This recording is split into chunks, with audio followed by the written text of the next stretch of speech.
feel flesh easily give way and look down to see your blade already sinking deep into her heart. Oh, this is it, isn't it?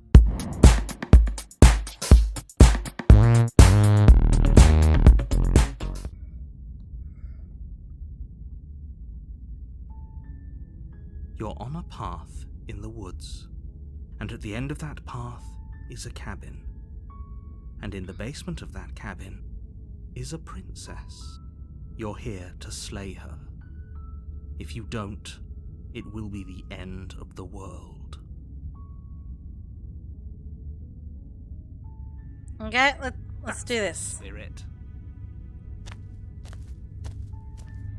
You make your way up the short path to the cabin. You'll find the princess within. A warning before you go any further. She will lie, she will cheat, and she will do everything in her power to stop you from slaying her. Don't believe a word she says. We're not going to go through with this, right? She's a princess. We're supposed to save princesses, not slay them. Ignore him. He doesn't know what he's talking about.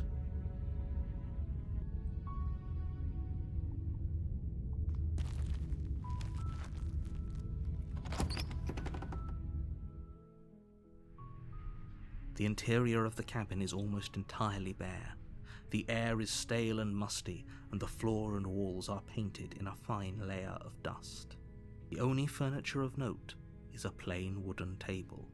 Perched on that table is a pristine blade. The blade is your implement. You'll need it if you want to do this right. You take the blade from the table. It'd be rather difficult to slay the princess and save the world without it.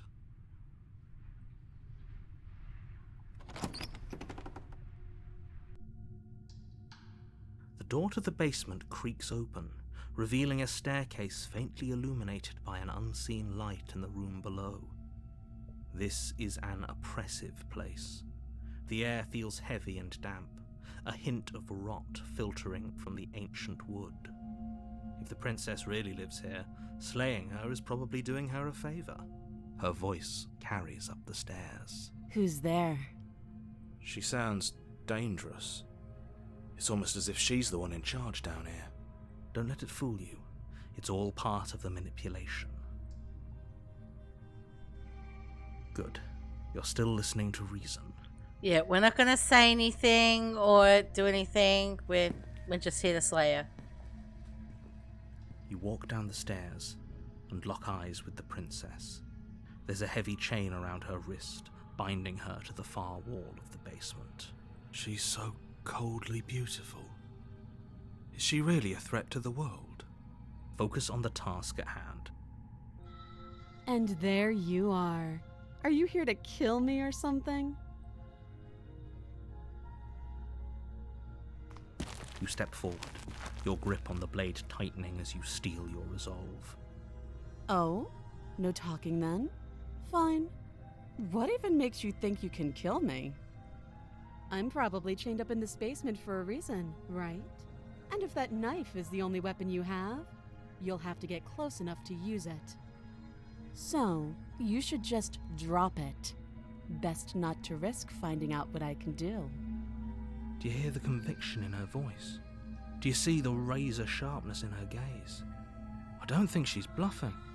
She's unarmed. If you hesitate now, it'll be too late. End this. You lunge forward without a moment's hesitation. You feel flesh easily give way and look down to see your blade already sinking deep into her heart. Oh, this is it, isn't it? I'm almost embarrassed. I should have seen that coming. But I have to wonder, do you actually believe this was enough to kill me? Yep. There it is again. That razor-sharp look in her eyes and the terrifying conviction in her words.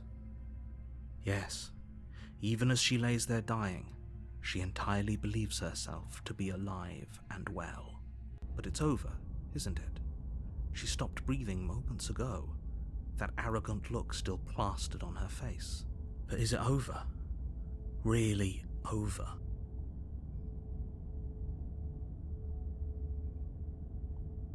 Yes, exactly. It's over. With your work done, you make your way back up the stairs, closing the door to the basement behind you. Why do I feel like we've done something terrible? You did kill someone. Greater good or not, something would be very wrong with you if you didn't feel at least a little bad. But it was for the greater good. One of these days that will sink in and help ease your guilty conscience. But that day isn't today. Let's just get out of here. Okay, let's go. You open the cabin door, ready to return to a world saved from certain doom. Only, a world saved from certain doom isn't what you find. Instead, what you find is nothing at all. Where a lush forest stood mere minutes ago, the only thing in front of you now is the vast emptiness of space. What happened? Everyone is fine.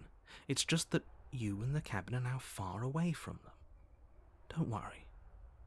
You'll be safe here. This is good. Everyone is happy. You'll be happy. I'm so glad you're keeping an open mind. This is what's best for everyone. Trust me. Time passes. You can't be sure if it's days or months or years or even decades. It's all a wonderful, boring blur. You've never been happier. Psst. Hey. We're not just going to stay here forever, right? Yeah, we are.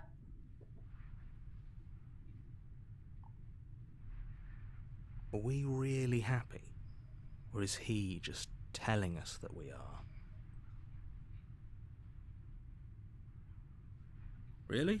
Well, if you ever change your mind, just let me know, I guess. More happy time passes, though the word begins to lose its meaning. Time, that is, not happy. Happy still has plenty of meaning. Please, shake yourself out of it. We have to get out of here. The little voices, please, fall on deaf ears. Eventually you pass into a blissful state of pure existence. Though words like eventually and pass ceased to have any meaning to you long before that shift, you simply exist. Happy. Forever.